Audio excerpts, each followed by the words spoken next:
Hi,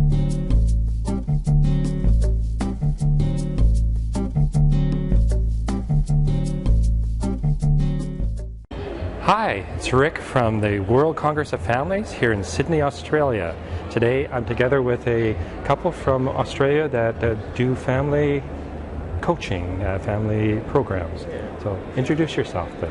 Well, Francine and Byron Pirola. We've been married for 25 years and we've worked for over 20 years with couples, mostly married couples, but more recently engaged couples, to look at ways to help strengthen their marital bond so they can build really strong, resilient marriages.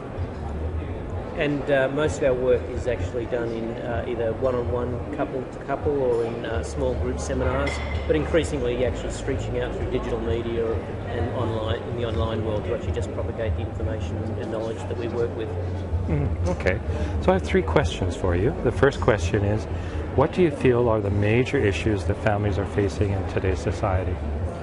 I think one of the biggest challenges, that not so much families, but particularly young people who are forming relationships, is some of the terribly destructive cultural myths that are out there. So the soulmate myth would be one that comes straight to mind. This notion that there's a perfect person out there that we're destined to find and marry, and when we do, we're going to ride off into the sunset and it'll all be easy. Except in our case. Yes. And it's just not, as you know, that's just not how marriage works. It's not how it's not how marriage works. It's not how relationships work, and it sort of sets them up for difficulties down the track. They fall in love and they think they've found this person, and then of course they're disappointed later on. So that'd be one. The other would be this notion that, or this myth that marriage is supposed to make you happy, and the expectation that puts on the marriage is supposed to make you married. Yes. You will be happy if you married well, but the purpose of marriage is not to make me happy. The purpose of marriage is for me to love this woman, and vice versa. And if we do that well, we'll be happy. Yes. And I think when people get it around the wrong way, we get a completely different, upside down view of what the marriage is about. So good marriages, of course, they're happy. But marriage, I didn't take a vow that said that, you will make me happy. I don't remember those words in our vows, at least.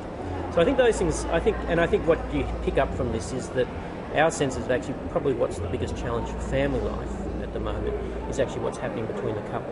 When the couple's strong, the family's strong. When the couple's weak, the family suffers.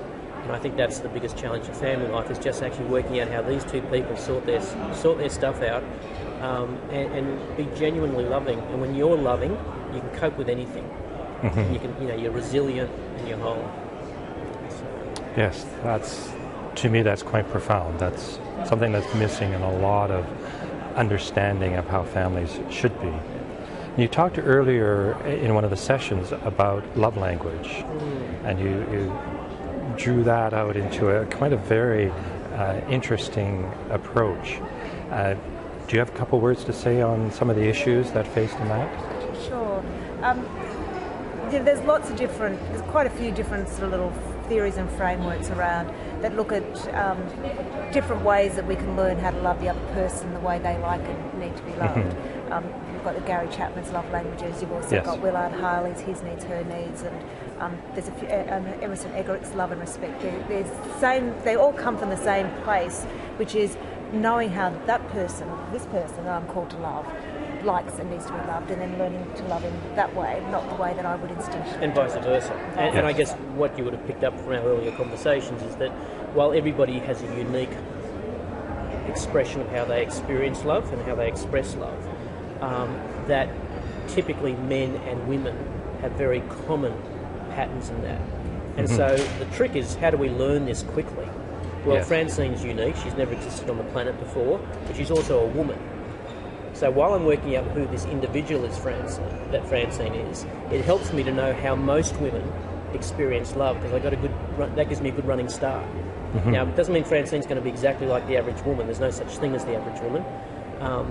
But it helps me understand that. So a lot of our work with couples is actually helping them unpack the notion of, as a man, how do I typically love, but how does a woman actually experience love?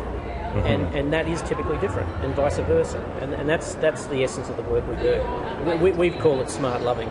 Love the other person the way they like to be loved is just smart. It's efficient.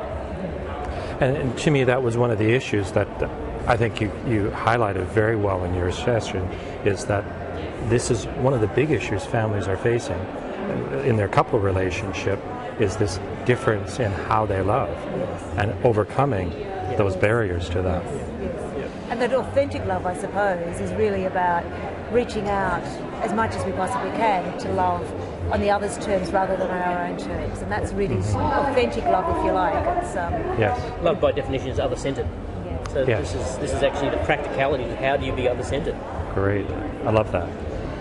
The next question is, what do you think is the solution to this? And I guess we've been talking kind of around that topic a bit, but in the general term, what is it that you feel is a solution to some of these issues? I think we need a really strong to work collaboratively as a global community to help network and resource people. There's lots of great materials, programs, books, DVDs, online stuff. There's lots of great stuff that's being produced, but it's not actually getting out to the masses. And so I think we can really help each other a lot in terms of just spreading the word and sharing that. We need to help encourage people to almost become like, I think, guerrilla,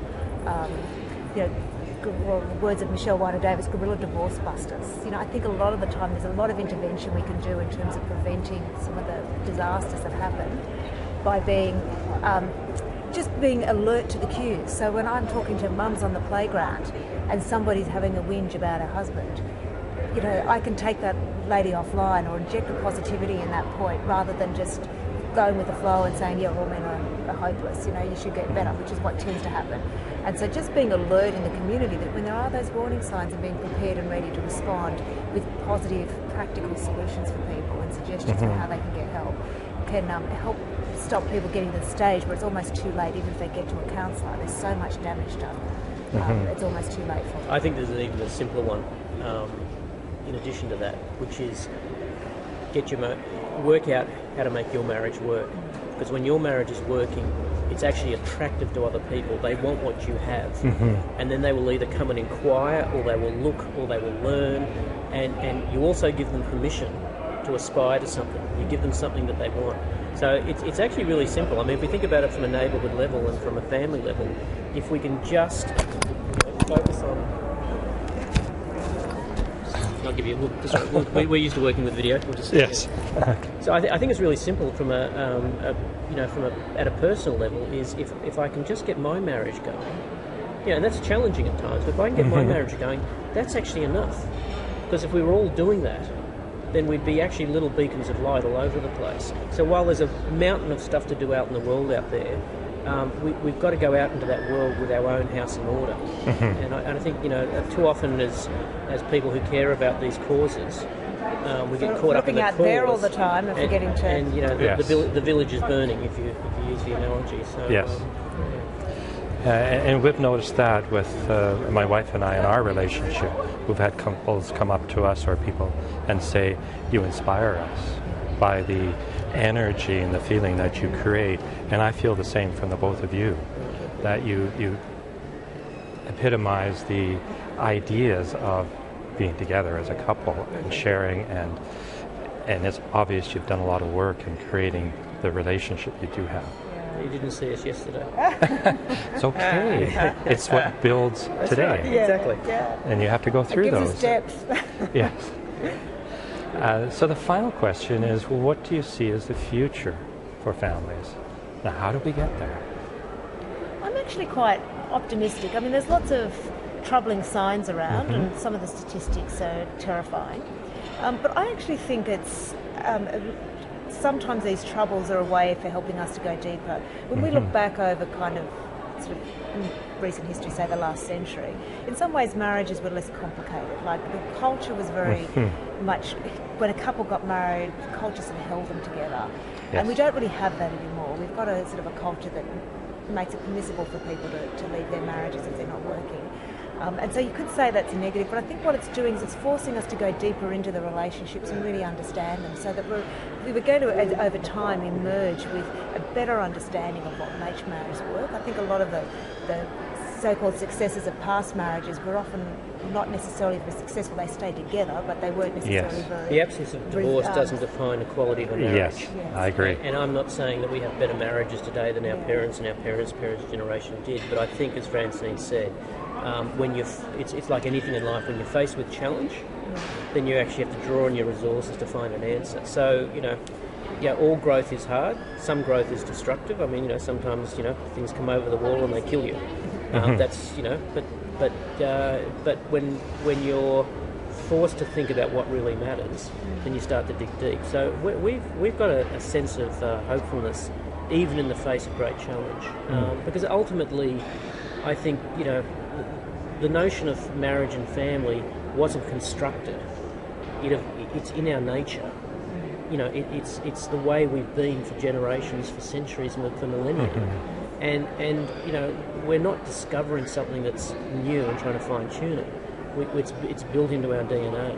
So, it will survive. It might get knocked around culturally from time to time, as it has in history. Yes. But it's like most challenges, you can go look at the dark side or you can look at the bright side. We tend to be half glass full empty, half glass full people. I'm naturally optimistic. Why? Because I guess we're people of faith, and faith gives you hope. And secondly, I'd rather be an optimist than a pessimist, because at least I have more fun while everything goes wrong. Absolutely. I like that viewpoint. So basically what you're saying is some of the issues are bringing together the family in positive ways that enhance the loving relationship between the two. Yeah. And the solution to getting there is by doing it first together at home as a couple. Yeah, as imperfectly as we do. As imperfectly as we do. Yeah. And then there's optimism for the future. Sure. Yeah. Thank you. And I feel that too. So Good. thank you very much. I appreciate talking with you. Same time here. Thank you. Thank you.